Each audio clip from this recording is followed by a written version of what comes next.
Education is a big part of the conversation here on Mackinac Island, and we're really going to talk this time when we're talking about education. We're going to talk about STEM education. And joining me now to do that is Linda Blair. She's the Executive Vice President of ITC Holdings. It's good to see you. Good morning, Christy. And Dr. Tonya Matthews. She is the CEO of the Michigan Science Center. It's good to see you as well. Good to see you too. All right, I love that we have the opportunity to talk about STEM education, because while we have had a couple of agenda items at the Mackinac Policy Conference in the past, this year it's not one of the focuses, but I think it's programs that are very important that ITC supports as well, and that you're doing a lot of work with here at the Michigan Science Center. So why don't you go ahead and tell us some of the things that we should be focusing on and why STEM education is so important? Well, STEM education is really important. It definitely represents not only the frontier of the workforce, but also culture as a whole. I dare anybody to go through anything and pull out less than 5 devices. It's sort of those kinds of things. It's becoming a way of life, but also a way of thinking and navigating, and it's a really important educational tool. So while STEM may not specifically be on the agenda, the conversations swirling around education are very much in line with what we're trying to do with STEM, and why we're working with folks like DPTV and ITC to help get that message out, to make things practical, to really tie it to every day. All right, and so Linda, why is it so important to try to get that message out? Yeah, and so for ITC, we are an electric transmission company, and 70% of our workforce is in the STEM-related field. So as we think about engineers, as we think about technicians, as we think about accountants or finance folks, they're all fundamentally in that STEM initiative, in those STEM programs. And we see a real challenge having, college graduates that are ready to step into the workforce and take on the work that we need to do to serve the public, keep the lights on. And so from our perspective, it really is about partnering with folks like the Michigan Science Center and all the good work that Dr. Matthews is doing to find more ways to really get to that younger population and to start to build that pipeline. And so we've been involved in many, many different initiatives and programs, and really, really proud of our recent program, our STEM and Easter program, really to sort of bring more emphasis and focus to the STEM initiatives around young females, because we really do think it's a sort of an underserved population. The need, the interest is there, but we have to be able to nurture it, develop it, and give them a pipeline so that they can see that there are careers in the STEM-related fields. Let's talk about that a little bit, and specifically targeting young girls. And we want to get kids passionate about this, but looking at young women, what is it about what is it about science, technology, engineering, math that maybe they're not totally steered into at the offset, that we have to try to get them more steered in that way? I think there are really sort of two issues around that. So one is really a visualization issue, right? Young ladies are not necessarily seeing adult women in these careers doing these sort of things. It's not part of the everyday conversation. The second thing is you really do need to start talking to young people. We're talking middle school or younger, when you're trying to give them ideas about what they might want to do for the rest of their lives and what's interesting. Anyone who has a 12-year-old girl knows she's already made her decisions, so you really need to get to her earlier.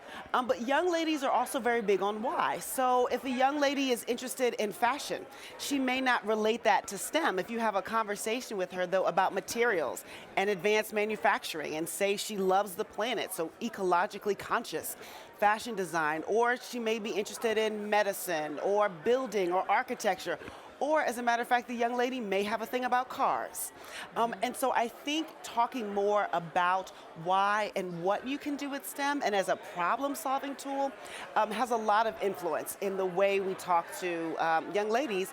And I think a little bit more acknowledgement on our part that there is still bias out there.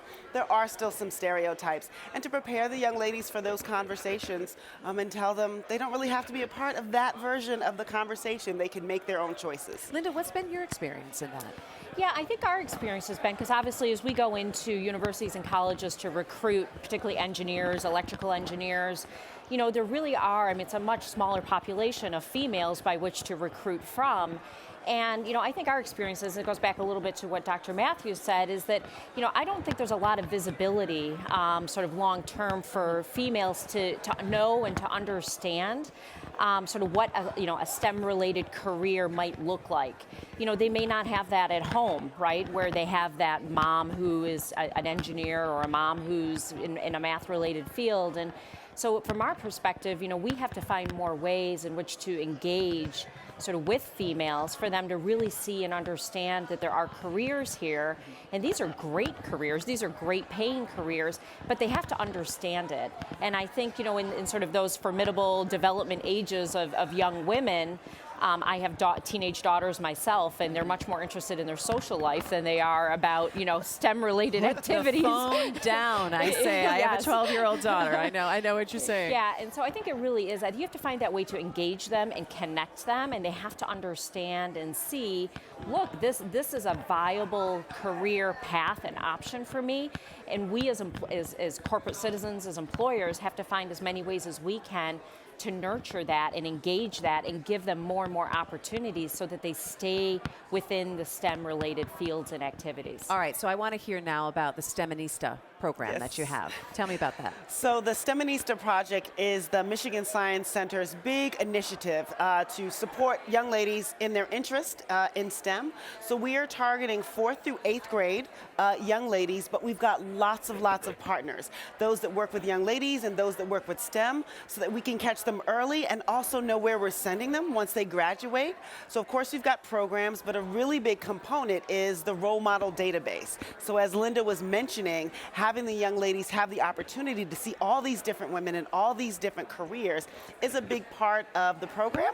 So we've got over 200 women in the role model database right now. We started, of course, right in Detroit and expanded through Michigan. Somehow the database went international. Women all over the world are very interested in shouting about how much fun they are having in their STEM-related career.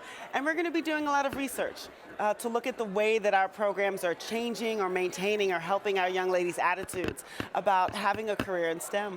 What have you liked to see from the impact of this program so far? What's been good for you to see? You know, probably one of the most rewarding things at ITC, we have a Women in Engineering group. And so through this partnership and through this program, we've encouraged our women engineers to partner up with one of these young ladies. And so to, you know, provide them, you know, just as a sounding board, another voice, explain what their experience is, what's their job, you know, invite them out to ITC, come see what we do every day in the world. So, you know, and seeing those female employees of ours get really excited and engaged in that. And I think if you can just, you know, continue to multiply that and multiply the effect of that, then you start to build more and more of that pipeline. Yeah. And it gives them a sense of belonging, those young ladies, it gives them a sense of belonging to something that they can get excited about. Well, and you're inspiring the next generation. Absolutely, yeah. All right, can't wait to see what's next. Linda Blair from ITC Holdings and Dr. Tonya Matthews from the Michigan Science Center. Thanks so much for being with me. Thanks. Thank you so much. Okay.